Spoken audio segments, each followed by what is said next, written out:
The title of the exhibition is Business, Pleasure, Pressure, Release.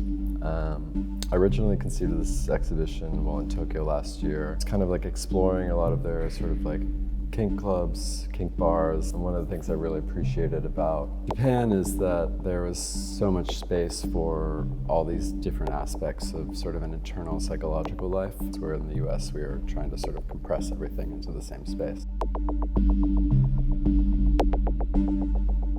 I kept thinking about what is America's sort of major cultural contribution, and I often think of it as like capitalism and its sort of corporate culture. And I often think about how that type of space is really sort of dehumanizing and devoid of like humanity in a lot of ways. And I wanted to sort of like create an environment and a space where that humanity was the central focus, sort of cultural experience of a space or sort of an environment.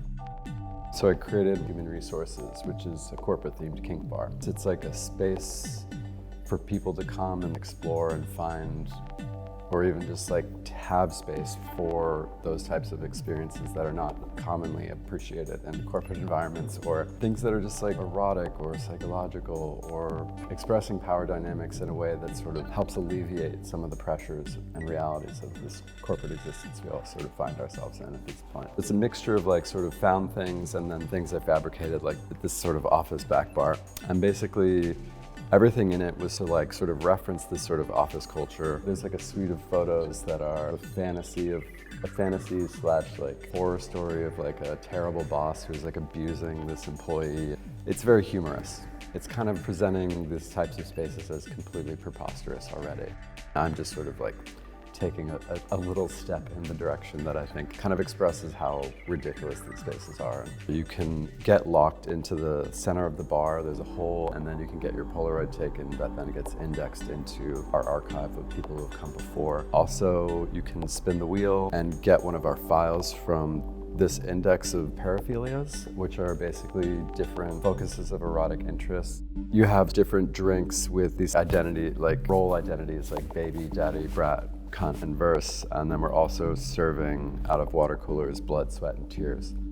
And I think labor is sort of a really big theme in this, and these are spaces of labor. I think we kind of exist in a labor economy and then also a self-economy with social media and all these types of things. So part of a commentary on that is I'll be selling pairs of my own used underwear out of the back of the bar. I have like a large carpentry background, so when I initially came to figure out this sort of denim practice, it was from a sculptural perspective. And specifically the filing cabinet was a very sort of gendered technology when it first came out. It was very vertical, it was promoted as this really strong thing, but then it was like a machine that even the delicate hands of a woman could use. So it was like, had this sort of gender dynamic that would play out within the sort of office politic.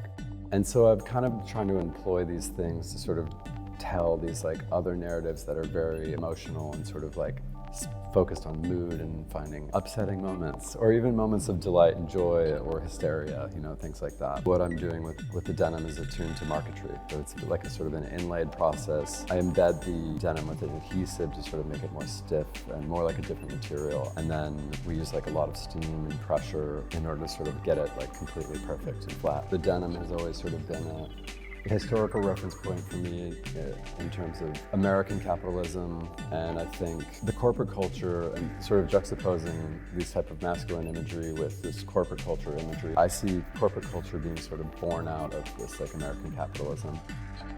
This little briefcase is called American Boy Doll, John. In America, we have these famous series of dolls for women called American Girl dolls. My sister had one. Most of the women I know had one. And I was thinking about how most male or children's toys are action figures, and they're just like really strong men, and almost like absurd, but none of them actually had any sort of like realistic representations of what life might actually be like. So it's a little businessman with like a bag over his head. He has like a little suitcase and a martini.